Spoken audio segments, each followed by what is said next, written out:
So hi Ned, before we talk about those issues, I think we should fairly mention Thailand's foreign direct investment amount because in the first 5 months of this year, we've seen some positive trajectories. According to the Department of Business Development, there is an 5% increase in terms of investment amount compared to the same period last year, which delights the economic landscape because this increase is equivalent to 57 billion baht. Another positive sign shows 43% increase in terms of business certifications, with more than 360 foreign companies receiving business permits. Breaking down to top 5 foreign investors, Japan led the chart, whereas the United States, Singapore, China, Hong Kong followed. We've seen various industries' business leaders investing in the country, including data centers, EV charging stations, warehouse, and cloud services.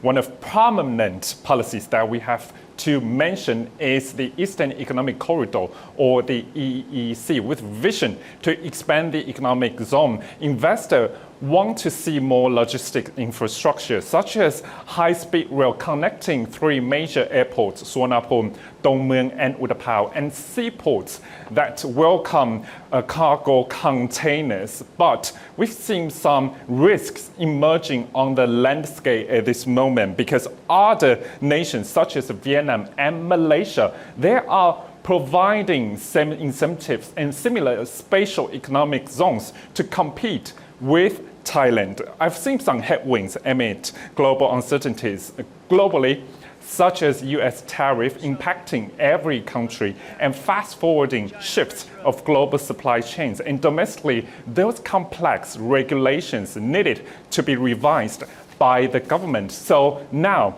we have to ask this question, key question here. Can Thailand proceed with regulatory reform by a very fast manner amid global uncertainties? This is what the EEC Secretary General has to say.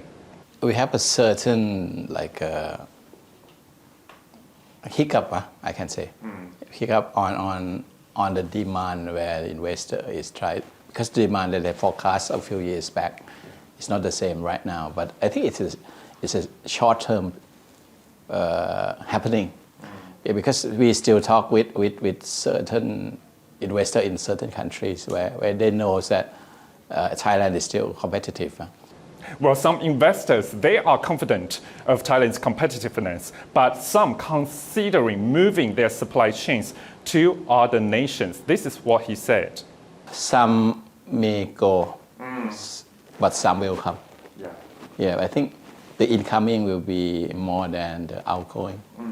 And the incoming investment will be on a higher end investment where we talk about energy, we talking about advanced manufacturing, we're talking about those who want to turn from production to service, doing like a solution for the lifestyle of the new generation.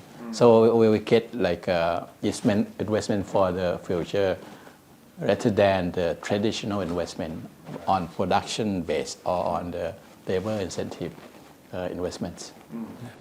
Despite a positive outlook on FDI, what Dr. Zula has stressed is to streamline the regulations as soon as possible, because compared to other neighbors, it still takes some time for other investors, new investors, to come to Thailand to set up all the factories or business registration in Thailand. And law and regulations need to be revised as soon as possible. So now, of course, I think Dr. Zula also pointed out that we have trump card, which are electricity supply and infrastructure. But for business leaders, every moment counts for them. So right now, Thailand needs to streamline the regulations and conduct revision of regulatory reform as soon as possible.